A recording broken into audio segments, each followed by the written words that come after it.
apa yang dicari Farhad Abbas dan apa yang dibela oleh Farhad Abbas. Kemarin-kemarin belain Saka Tatal, sekarang berusaha mencoba belain Mas Agus. Tahu kan kasusnya Mas Agus ini? Itu loh yang kena disiram air keras sampai sekarang penglihatannya itu menjadi buta ya. Itu kan kalian juga sudah paham ya beritanya. Namun di sini saya tidak ingin membahas secara kronologis karena itu bukan concern saya. Karena concern saya kan tetap ya, saya mengawal keadilan rakyat kecil 7 terpidana lewat kasus Vina begitu kan. Kalau yang membahas tentang Mas Agus ini kan sudah banyak lah ya yang membahas tentang ini YouTuber lain begitu. Jadi saya di sini tidak akan membahas kronologisnya. Namun coba saya di sini akan memberikan satu pandangan saya terhadap kasus ini.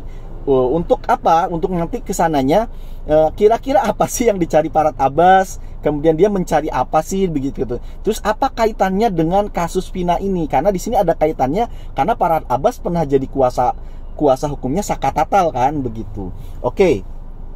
Nah, kita masuk nih ke ke tragedi yang menimpa kepada Mas Agus ya. Intinya sih Mas Agus kan disiram ya kan begitu tuh sama bawahannya, lalu kemudian dapat donasi 1,7 miliar atau 1,5 miliar ya, kisaran segitulah ya. Namun yang jadi permasalahan ini uang sama Mas Agus sama keluarganya Mas Agus tidak dipergunakan sebagaimana mestinya. Yang harusnya buat pengobatan matanya malah buat untuk hal lain seperti bayar hutang, dibagi-bagikan dan lain sebagainya. Akhirnya ini terjadilah polemik kan begitu loh, sehingga si uang ini kembali dikembalikan ke yayasan atas nama yayasan, dan yayasanlah yang akan mengelola uang ini begitu loh.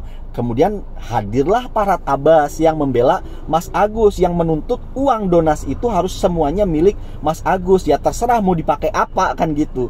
Apakah buat pengobatan, buat bayar utang, buat dan lain sebagainya, buat membeli mobil misalkan. Itu udah terserah Mas Agus kan gitu, pembelaan dari Farhad Abbas begitu. Coba untuk lebih lengkapnya coba kalian simak dulu deh Anda ini video dari Farhad Abbas video call dengan Mas Agus berikut ini ya.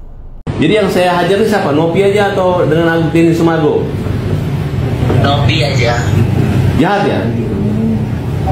Jahat ya. Kalau Denny Sumargo jangan dibawa-bawa, soalnya dia orang baik, tidak ada urusan sama dia sama sekali Pak. Tapi dia ngomong dia nyuruh kok.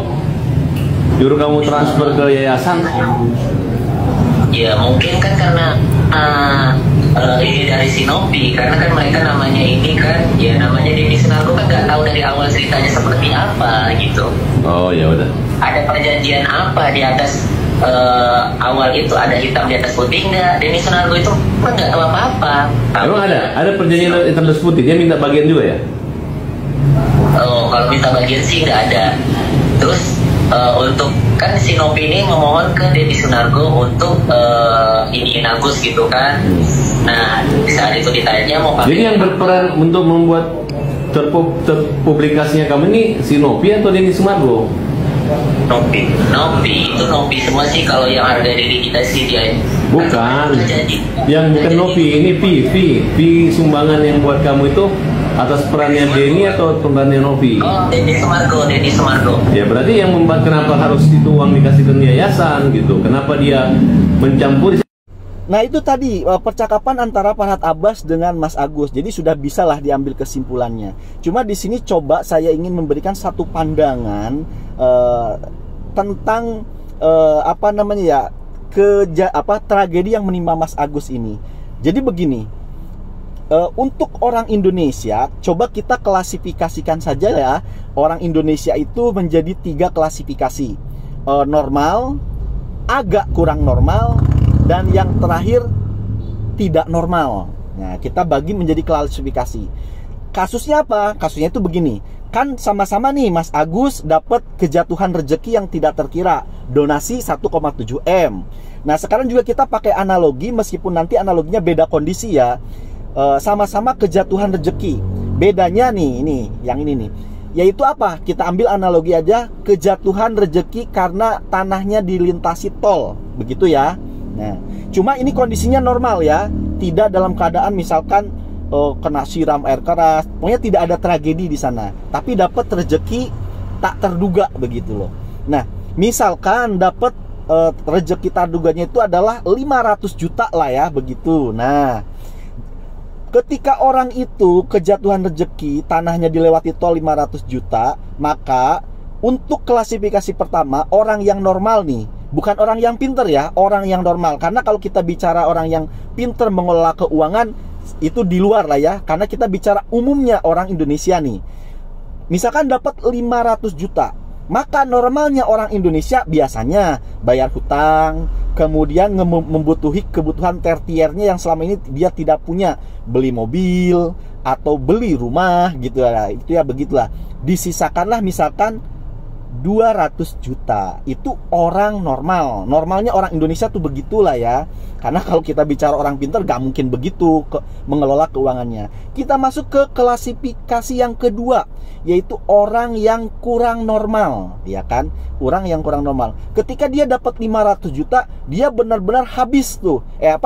Uangnya itu ya untuk kebutuhan tertier, langsung beli mobil, langsung bayar utang gitu loh. Tapi dia nggak beli rumah tuh. Pokoknya yang kebutuhan-kebutuhan tertiernya aja, bukan sekunder gitu loh. Disisakan 100 juta. Itu yang agak kurang normal. Dan yang puncak adalah orang yang menurut saya itu tidak normal. Yaitu apa? Ketika dia dapat dana kaget 500 juta, maka dia habiskan semua untuk kebutuhan tertiernya, tidak menyisakan sedikit pun, 0 rupiah, langsung beli mobil. Wah, pokoknya yang kebutuhan tertier. Kalau yang pertama tadi masih ada ya kan, nyangkut beli rumah. Yang kedua sama sekali tidak ada nyangkut-nyangkutnya beli rumah gitu loh. Dan yang terakhir ini sudah tidak ada beli yang nyangkutnya, malah habis juga tabungannya. Ini yang terakhir gitu loh. Padahal ini dalam kondisi bukan tragedi. Nah, sekarang coba kita lihat apa yang terjadi kepada Mas Agus. Mas Agus ini mengalami sebuah tragedi. Kemudian dia dapat dana terkejut ya kan, donasi dari masyarakat senilai 1,7 M gitu loh. Menurut, kalau dikembalikan kepada Anda, orang yang normal, bukan orang yang cerdas nih, orang yang normal aja, kira-kira uang 1,7 M akan dipergunakan untuk apa dulu begitu loh. Maka orang normal nih, orang normal ya minimal nih dari 1,7 M 200 juta lah buat khusus mata. Itu orang normal. Itu sebenarnya ya gimana ya kita berpikir, 200 juta tuh fokus ke mata. Tapi apa yang dilakukan oleh Mas Agus? Mengobati matanya pakai BPJS gitu loh. Baru menghabiskan uang 500.000. Coba di sini saya kadang-kadang berpikir, ini keluarganya Mas Agus, istrinya Mas Agus beneran sayang nggak sama Mas Agus gitu loh. Ada tragedi mata loh. Mata ini kan luar biasa. Mungkin ya kalau orang-orang yang punya empati, punya rasa cinta, kasih sayang kepada Mas Agus, mau itu keluarga atau dan lain sebagainya, hutang dan lain sebagainya itu tidak akan pernah dipikirkan, tidak ada dalam pikirannya. Fokusnya kepada apa? Kepada matanya dulu. Bahkan kalau bisa habis itu 1,7 M. Normalnya begitu gitu loh. Ini kan enggak. Waduh, ini kata saya, kan teman saya bilang, ya itulah normal orang Indonesia. Coba normalnya di mana gitu loh. Saya mau coba menormalkan tindakan keluarganya Mas Agus. Ini gimana kata saya. Ini mata loh bos gitu loh. Nah gitu.